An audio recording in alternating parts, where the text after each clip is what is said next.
पुण्याचे नवीन पोलीस आयुक्त अमितेश कुमार यांनी पदभार स्वीकारल्यानंतर ते आता एकदम ॲक्शन मोडमध्ये दिसत आहेत। कालच शहरातील जे गुंड आहेत, गँगस्टर आहेत, त्यांना सगळ्यांना पोलीस आयुक्तालयात बोलून त्यांची परेड काढण्यात आली आणि एक वेगळ्या पद्धतीने त्यांना तंबी देखील देण्यात आलेली आहे। स्वतः अमितेश कुमार सर आपल्यासोबत आहेत। सर, एक वेगळा संदेश या सगळ्या गँगस्टरला, गुंडांना तुम्ही देण्याचा प्रयत्न केलं, काय नेमकं यामुळे बदल होईल, काय वाटतंय तुम्हाला?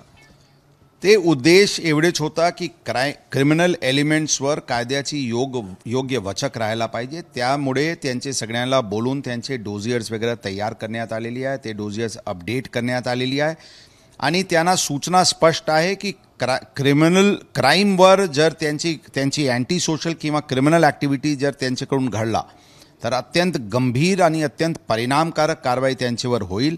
आमची भूमिका फक्त रिॲक्टिव्ह पोलिसिंग नसणार की क्राईम केला आणि आम्ही अटक केले आणि नंतर त्यांचे बेल झाला आणि परत ते क्रिमिनल ॲक्टिव्हिटीज चालू ठेवतील, अशा प्रकारचे त्यामध्ये बदल व्हायला पाहिजे। आणि जर त्यांनी केला तर त्यांना कायद्याची जे वचक आहे त्यांना भोगावा लागेल आणि कायद्याचे पालन त्यांना करणे बंधनकारक राहील, अशी स्पष्ट सूचना देण्यात आलेली आहे। काही सोशल मीडियावर अशा प्रकारचे रील्स इत्यादी ज्यांच्यावर क्राईम ग्लोरीफाई करण्याची काही प्रयत्न करत असतील, ज्याचे विपरीत परिणाम यंगर जनरेशनवर, यूथवर किंवा तशा प्रकारचे लोकांवर होईल, अशा प्रोॲक्टिव्हली आयडेंटिफाय करून अशा लोकांविरुद्ध पण कारवाई करण्यात येईल।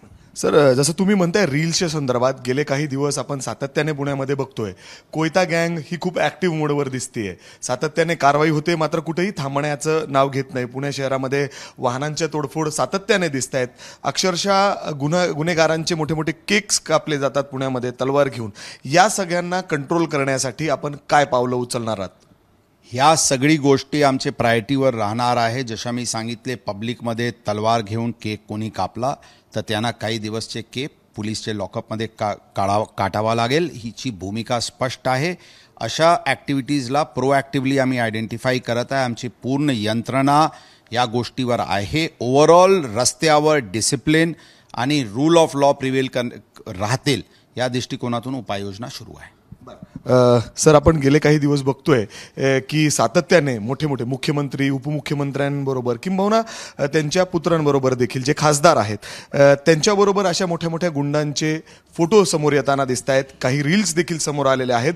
थेट विरोधकांकडून आता आयुक्तांवरच टीका होती, अर्थात तुमच्यावर, की त्यांच्या रील्स असे फोटो व्हायरल झाल्यानंतर तुम्ही एकदम ॲक्टिव्ह मोडवर आलात आणि त्यांना बोलून अशा पद्धतीने तुम्ही वॉर्निंग देताय। त्या विषयावर आम्ही काही टिप्पणी करणार नाही, परंतु जशा मी पूर्वी सांगितले, सोशल मीडियावर अशा कोणताही पोस्ट, रील्स किंवा अशा प्रकारचे आयडीज तयार करून ग्लोरीफाई करण्याची प्रयत्न कोणी क्राईम किंवा क्रिमिनल ॲक्टिव्हिटीला करत असतील त्यांना आम्ही प्रोॲक्टिव्हली आयडेंटिफाय करून कारवाई करणार। सर, पुण्यामध्ये युवक खूप मोठ्या प्रमाणात आहेत, कॉलेजेस खूप मोठ्या प्रमाणात आहेत। मध्यंतरी जो एक रॅकेट समोर आलेलं होतं, ललित पाटील प्रकरणातला ड्रग्स रॅकेट, त्याला पुन्हा एकदा कंट्रोल करण्यासाठी कसं पावलं उचलणार आहात? कारण पुण्यामध्ये काही ड्रग्ज पुन्हा एकदा म्हणजे थांबलेले आहेत असं काही दिसत नाही, सातत्याने ते सुरूच आहेत, भेटतात अनेक ठिकाणी गांजा किंवा अंमली पदार्थ अजून देखील सापडत आहेत।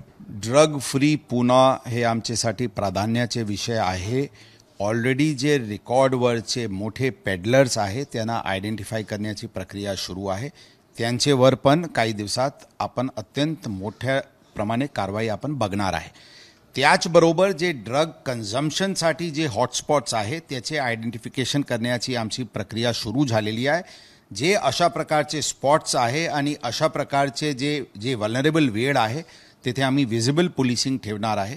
एकंदरीत सर्व तसेच एज्युकेशनल इन्स्टिट्यूशन्सचे 100 यार्डमध्ये जे कोटपा ॲक्टचे नियमप्रमाणे कोणताही प्रकारचे टोबॅको किंवा टोबॅको प्रोडक्ट्सचे सेल होणार नाही, याचे पण आम्ही मोठ्या प्रमाणात मोहीम हाती घेत आहे। सर, शेवटचा प्रश्न, तुम्ही आल्यानंतर आता परत एकदा म्हणजे लोकसभा निवडणुका तोंडावर आहेत, त्या पार्श्वभूमीवर तुम्ही पुन्हा एकदा इंटरनल जे बदल्या आहेत सगळ्या अधिकाऱ्यांचे किंबहुना कॉन्स्टेबलचे, हे तुम्ही करताना दिसतायत, काय बदल होतील यामुळं आणि हे बदल्या करणं आत्ता गरजेचं वाटतं तुम्हाला? ते इलेक्शन कमिशन ऑफ इंडियाचे गाईडलाईन्स प्रमाणे बदली करणे अनिवार्य असते, त्याप्रमाणे बदली करण्यात येत आहे। तसेच प्रशासकीय दृष्टिकोनातून काही बदली करण्यात आलेली आहे, काही बदली होणार आहे. एकंदरीत ते आमचे इंटरनल ॲडमिनिस्ट्रेटिव्ह गोष्टी आहे.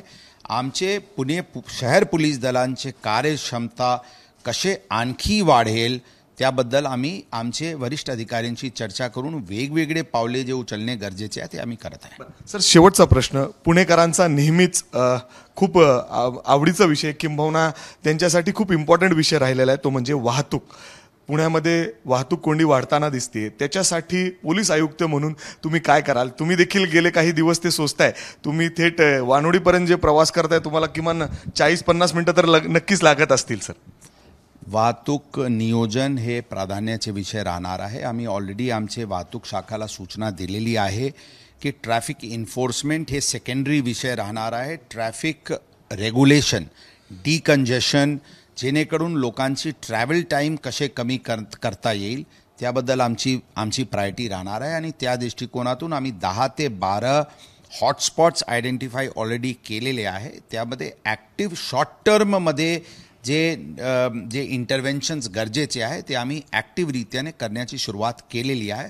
मला विश्वास आहे की आपल्याला काही दिवसात थोडाफार बदल त्यामध्ये नक्कीच दिसेल. सर, आत्ताच काही वेळापूर्वी पुणे सावित्रीबाई फुले विद्यापीठाचे कुलगुरू आणि इतर जे स्टाफ आहेत ते तुमच्याशी भेट घेऊन गेलेले आहेत. नेमकं काय चर्चा झाली? आपण बघतोय की गेले काही दिवस सावित्रीबाई फुले विद्यापीठामध्ये काहीसं तणावपूर्ण वातावरण विद्यार्थ्यांमध्ये दिसतोय. त्या विषयावर योग्य वेळी आम्ही बोलू. आता त्या विषय सध्या चर्चा करणे योग्य नाही आहे. तर आपण बघितलं की पुणे पोलीस आयुक्त जे अमितेश कुमार आहेत ते आता ॲक्शन मोडमध्ये आलेले आहेत आणि ज्या पद्धतीने गेले काही दिवस ते काम करतायत, गुन्हेगारांवर एक वेगळा वचक निर्माण व्हावं आणि पुण्यात जे काही इल्लिगल ॲक्टिव्हिटीज सुरू आहेत ते संपूर्ण बंद करण्याचा उद्देश आणि किंबहुना त्यांचे प्रयत्न या ठिकाणी दिसत आहेत. कॅमेरामॅन विजय राऊत, मिकी घई, ABP माझा, पुणे. ABP माझा, उघडा डोळे बघा नीट.